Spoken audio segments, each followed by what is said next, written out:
Panibagong araw na naman dito sa Bikers Pod. At for today's video ay may release kami na unit. Ito nga ang ATR 160 Black na binili ni Sir. Nasaan pala si Sir? Wala pala ngayon dito si Sir dahil i-deliver pala namin itong unit.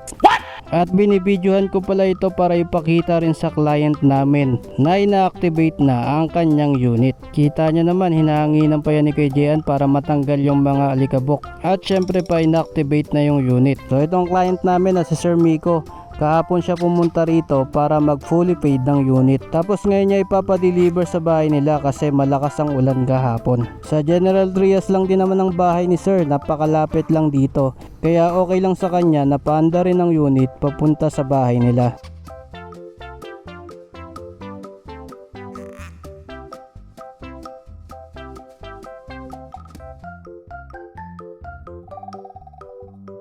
Syempre pa pinagasan na rin namin yung unit niya. Bukod pa sa 1 liter na activation gas para hindi na kailangan magpagas ulit ni Sir.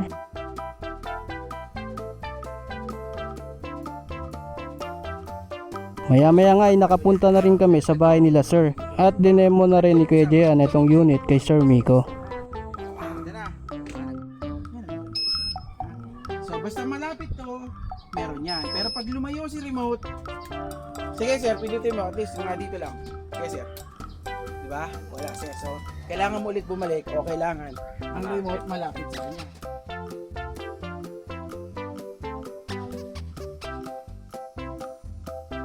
Gusto mo pa rin, may handbrake. Hawak ka dito sir, tulak mo. Ngayon, kung gusto mo pa ng mas malakas, tulak mo pa.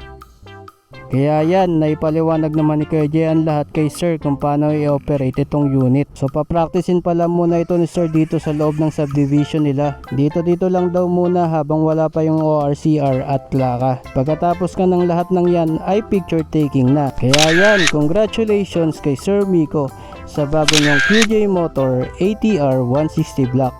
At thank you sa pagtitiwala sa amin sa Bikers Pod. Ride safe always.